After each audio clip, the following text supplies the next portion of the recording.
votre environnement de travail? La route était bonne? Oui. Dans le fond, ici, on a la...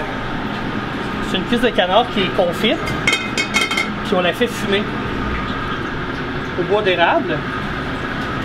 Dans le fond, on va venir la cuire un peu comme à la presse, mais juste comme cuisson inversée, juste pour avoir le côté croustillant de la cuisse de canard. Nous autres, quand on a développé le plat, on s'est dit, au lieu de faire un plat juste au sirop d'érable, tu sais, on va aller avec un plat à l'érable. Fait qu'on a le bois d'érable dans la cuisse de canard. On a fait, on cuit des légumes avec de l'eau d'érable. On caramélise un flan avec le sucre d'érable. Puis on fait un beurre d'érable épicé, style gochujang avec du miso et du piment du Québec. Fait qu'on a comme tous les états de l'érable. Fait qu'on a le sucre, le beurre, le sirop dans la sauce, qui est une sauce au sirop d'érable brûlé. Puis on a le bois d'érable aussi dans la fumée qui vient parfumer la cuisse. C'est sûr que nous, on fait un travail de recherche un peu plus pointu parce qu'on veut aller chercher vraiment c'est l'érable avec un grand E. Pas juste le sirop, puis que tu sais, le sirop, tout le monde connaît ça, puis le sirop, ça a un côté très sucreux. Puis tu sais, quand tu fais du salé aussi, l'important dans le sucré salé, c'est pas que ça devienne un dessert avec un peu de sel.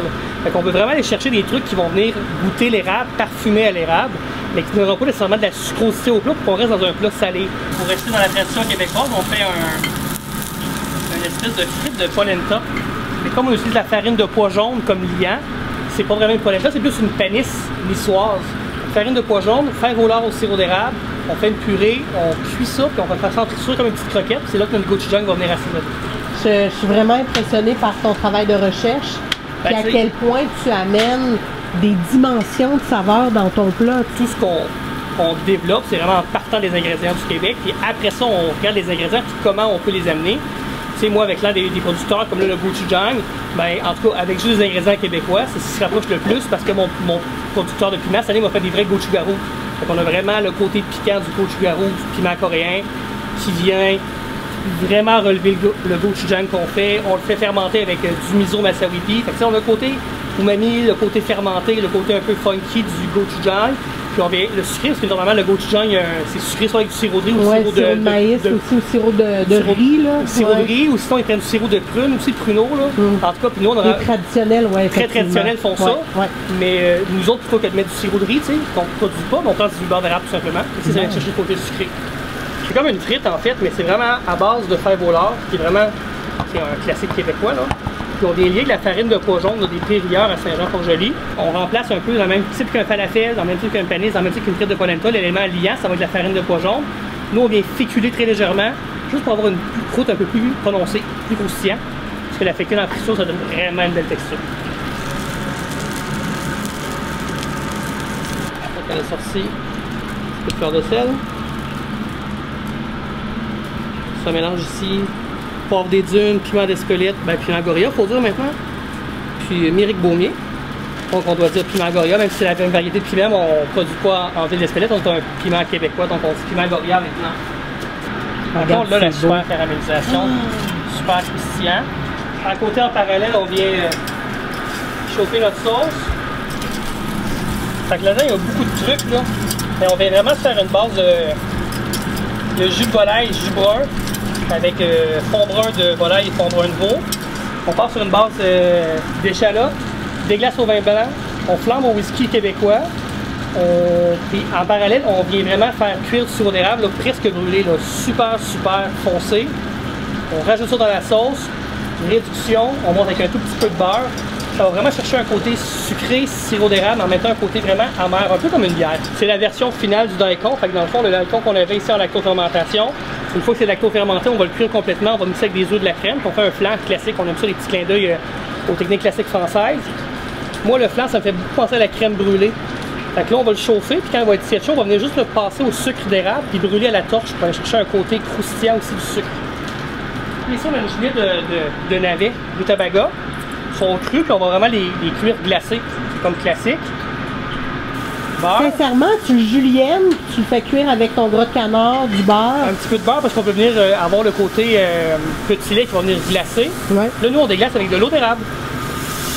Nous autres, c'est de glacer à l'eau et au sucre. On voit que le beurre a bien fondu dans l'eau d'érable. Au lieu de rajouter du sucre, ben, le sucre naturel de l'eau d'érable va venir faire glacer. On rajoute notre julienne de navet, puis ça, c'est 30 secondes à une minute. On met ça encore très légèrement à égalité.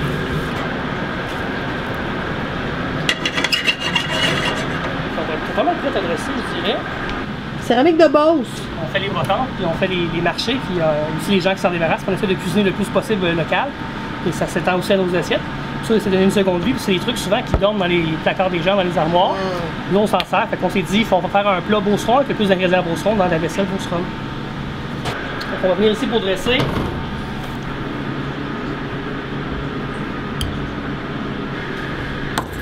Fait ici, sucre d'érable. Comme une crème brûlée. Ici, on a notre flan caramélisé au sucre d'érable. Bacon lacto-fermenté. Et notre beau galet de canard confit qu'on vient poser sur notre rutabaga. Super croustillant, super moelleux. C'est le fameux gochujang qu'on fait ici. Sur la petite panisse ici comme ça. C'est de la vraie de pot vert. Ça rapporte un petit côté sucré végétal. Ça rapporte un peu aussi l'effet, le côté frais. Et ici, on vient terminer avec la sauce, vraiment. Donc, jus de volaille, jus de veau, vin blanc, whisky, sirop d'érable brûlé. Est-ce que cette assiette a un nom? Non, c'est le plat de l'érable 2025. Donc, c'est la cuisse de canard fumé au bois d'érable confite, julienne de rutabaga beurre salé et eau d'érable, flan de daikon lacto-fermenté caramélisé au sucre d'érable, panisse de fèves au lard avec gochujang au beurre d'érable, sauce à l'érable brûlée. D'emblée, chef, je dois vous féliciter pour la beauté de l'assiette. Il y a un côté très minimaliste, mais il y a une belle complémentarité dans les couleurs. Même l'assiette, même la couleur de l'assiette. Il y a quelque chose qui évoque l'érable, il y a quelque chose qui évoque le fait que je suis en Beauce en ce moment. Fait que bravo, sincèrement, là, déjà d'emblée, moi, ça me plaît énormément. Chef, la bouchée parfaite? Ouais, ben, c'est un peu de tout. Hein. Un peu de tout en même temps? OK. De tout. Fait que ça, c'est le défi. La bouchée est grosse, mais on est capable. Hein? Cheers.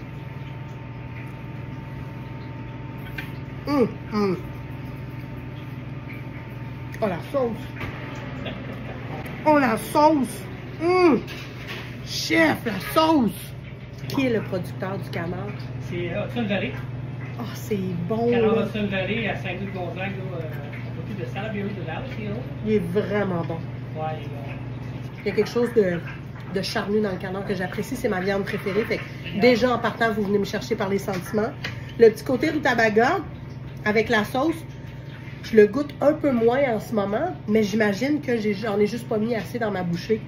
Et le côté crémeux, la panisse, de la polenta, on s'entend, avec le daikon fermenté, il y a un côté acidulé qui vient comme, je salive vraiment, vraiment. La complémentarité entre la sauce à base de gochujang et le réduit d'érable, avec l'amertume à l'arrière, en plein milieu de ma langue, mais à l'arrière. C'est pas un plat sucré. Non. Oui, il y a du sucre, mais on pourrait s'attendre en lisant la description que c'est un plat sucré. Ce n'est pas un plat sucré. Ça, là, tu sais qu'est-ce qui sort? Je m'excuse, là, je viens de te tutoyer gros comme mon bras. Là. Mais tout le côté beurre avec l'eau d'érable, avec le rutabaga, là, il est en rétro. Puis je m'attendais à ce que ce soit plus le gochujang puis la sauce qui prennent plus le palais aromatique, qui s'installe en rétro dans ma bouche. C'est le beurre avec le rutabaga puis avec toute l'eau d'érable. Je m'attendais pas à ça. Wow! Wow! Arrêtez tout ce que vous faites maintenant et rendez-vous en Beauce. Salut les gourmands!